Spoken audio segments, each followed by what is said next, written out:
قیامت کا منظر ہوگا، اللہ تعالیٰ ہنس پڑیں گے اور فرمائیں گے تو نے تو دنیا میں اس کی نافرمانی کی اور آخرت میں اس کے ساتھ نیک سلوک کیا، اپنے باپ کا ہاتھ پکڑو اور دونوں جنت میں چلے جاؤ۔ السلام علیکم ورحمۃ اللہ وبرکاتہ۔ ناظرین و سامعین، آئیے ایک بہت ہی پیارا واقعہ امام غزالی رحمۃ اللہ علیہ کے حوالے سے قیامت کا منظر آپ کے سامنے پیش کروں۔ پیش کرنے سے پہلے آپ سبھی سے درخواست ہے کہ چینل کو ابھی تک سبسکرائب نہیں کیا تو سبسکرائب کر لے، ویڈیو کو لائک کر لے اور ایک پیارا سا کمنٹ کر مجھے بتائیں کہ یہ واقعہ آپ کو کیسا لگا۔ امام غزالی رحمۃ اللہ علیہ کا بیان کردہ ایک دل گداز واقعہ ہے کہ قیامت کے دن ایک شخص کی میزان عمل کے دونوں پلڑے برابر ہو جائیں گے، یعنی جب انسان کا عمل قیامت کے دن ترازو میں رکھ کر تولا جائے گا، اسی کے بارے میں امام غزالی رحمۃ اللہ علیہ فرما رہے ہیں کہ ایک شخص کی میزان عمل کے دونوں پلڑے برابر ہو جائیں گے تو اللہ تعالیٰ اس سے فرمائیں گے کہ تم جنت والوں میں سے نہیں ہو اور نہ ہی دوزخ والوں میں سے ہو۔ تو اس وقت ایک فرشتہ ایک کاغذ لے کر آئے گا اور اس کو ترازو کے ایک پلڑے میں رکھے گا۔ اس کاغذ میں اف لکھی ہوگی، یہ ٹکڑا نیکیوں پر بھاری ہو جائے گا کیونکہ یہ والدین کی نافرمانی کا ایسا کلمہ ہے جو دنیا کے پہاڑوں سے بھی زیادہ بھاری ہو جائے گا۔ چنانچہ اس کو دوزخ میں لے جانے کا حکم جاری کیا جائے گا۔ کہتے ہیں کہ وہ شخص مطالبہ کرے گا کہ اس کو اللہ تعالیٰ کے پاس واپس لے چلے۔ اللہ تعالیٰ فرمائیں گے اس کو واپس لاؤ۔ پھر اللہ تعالیٰ اس سے پوچھیں گے اے نافرمان بندے، کس وجہ سے تم میرے پاس واپس آنے کا مطالبہ کر رہے تھے؟ وہ عرض کرے گا الہی،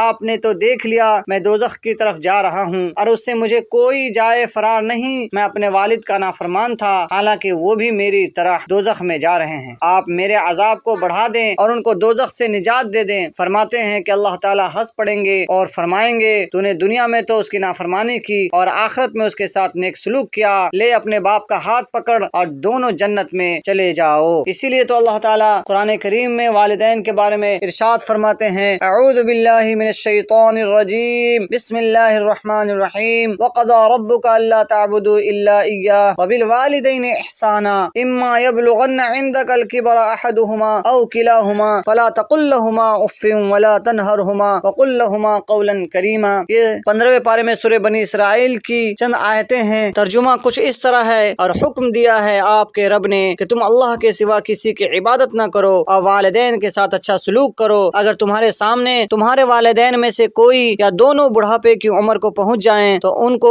اف بھی نہ کہنا اور ان کو نہ جھڑکنا اور ان سے نرم بات کہنا اور ان کے آگے عاجزی کا بازو جھکا دو اور کہو کہ اے میرے پروردگار ان دونوں پر رحم فرما جیسا کہ انہوں نے مجھ کو چھوٹے سے پالا ہے۔ تو صدقہ جاریہ کے لیے ویڈیو کو آگے شیئر بھی کر لیں۔